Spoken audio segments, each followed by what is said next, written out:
다음 소식입니다. 대선이 끝난 지 2달이 지났는데 아직까지도 부정선거를 주장하는 현수막이 거리 곳곳에 걸려 있습니다.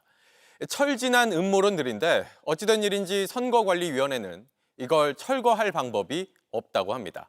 이세현 기자가 현장 취재했습니다. 대낮 도심 한복판 횡단보도 옆 인도입니다. 대선을 통해 선출된 현직 대통령 얼굴 옆으로 중국 공산당과 선관위가 만들어준 가짜 대통령이라고 쓴 현수막이 버젓이 내걸려 있습니다. 하단엔 철거 시 정당법에 따라 처벌된다는 경고까지 적혀 있습니다. 나와 있는 QR코드를 찍어봤더니 한 웹사이트로 연결됩니다.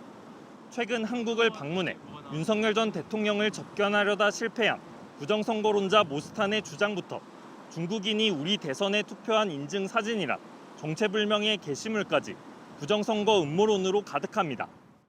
이렇게 부정선거 주범을 수배합니다 같은 현수막이 도심 한복판에 걸려 있습니다. 이 앞을 지나는 시민들의 반응은 어떨까요?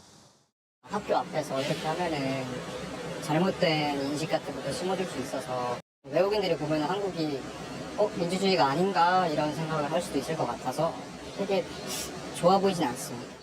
아이들이 봤을 때도 사실은 그럼 지금 있는 대통령이 그럼 가짜 대통령인가라고 질문을 할 수 있을 것 같고 본인들의 생각을 가지고 이거에 대해서 저렇게 현수막까지 걸어놓고 시민들이 다 볼 수 있게끔 한다는 거는 바람직하지 않다고 생각을 하고 있습니다.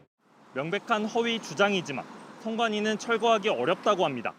선관위 관계자는 표현의 자유를 보장하는 법 조항에 따라 문구의 적정성을 문제 삼아 철거할 수 없다고 밝혔습니다. 현행법상 선거기간 중 특정 후보를 지지 또는 반대하거나 명예를 훼손하는 경우가 아니라면 현수막을 정비하거나 제재할 근거가 부족하다는 겁니다. 이런 틈을 타 부정선거 음모론을 담은 현수막은 전국 주요 교차로 등 유동인구가 많은 곳을 중심으로 독버섯처럼 퍼져나가고 있습니다. JTBC 이세현입니다. 저희는 이런 부정선거 현수막들을 대체 누가 무슨 돈으로 만들고 있는 건지도 추적했습니다.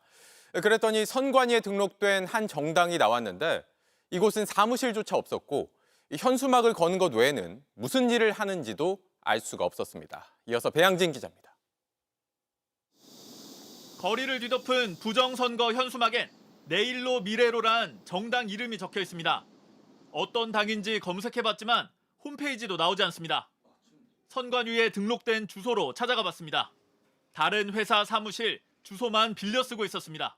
주소만 제가 올려놓고요. 그냥 저희 회계사님하고 아시는 분이어갖고 사무실을 좀 전대식으로 근데 자주 안 계세요 이렇게. 당 대표에게 직접 전화를 걸어봤습니다. 현수막 걸기가 당의 거의 유일한 활동이라고 말합니다. 언론이 정론을 못 펼치니까 할 게 이거밖에 없더라고요. 새로운 트렌드를 만들어가지 않나 우리가.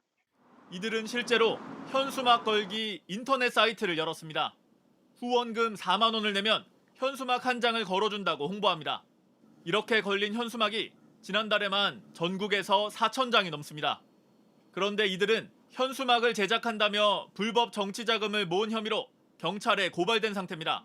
선관위에 등록된 후원회 계좌가 아니라 개인 명의 계좌를 걸어놓고 후원금을 모아왔던 걸로 밝혀졌습니다.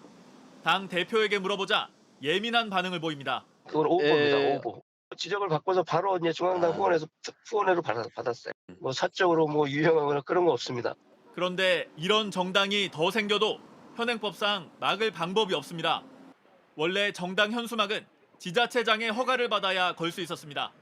그러나 여야는 3년 전 정당은 신고나 허가 없이 현수막을 걸 수 있게 법을 바꿨습니다. 당시 정부는 등록된 정당이 현수막 하나씩만 걸어도 시민들의 안전을 해친다며 우려했지만 소용없었습니다. 지난해 초 그나마 개수 제한이 새로 생겼지만 일일이 단속하긴 어려운 상황입니다. 현재 선관위에 등록된 정당은 모두 49곳. 새로운 현수막 정당이 생기기 전에 지자체의 감시 권한을 강화하는 등 제도 개선이 필요하다는 지적이 나옵니다.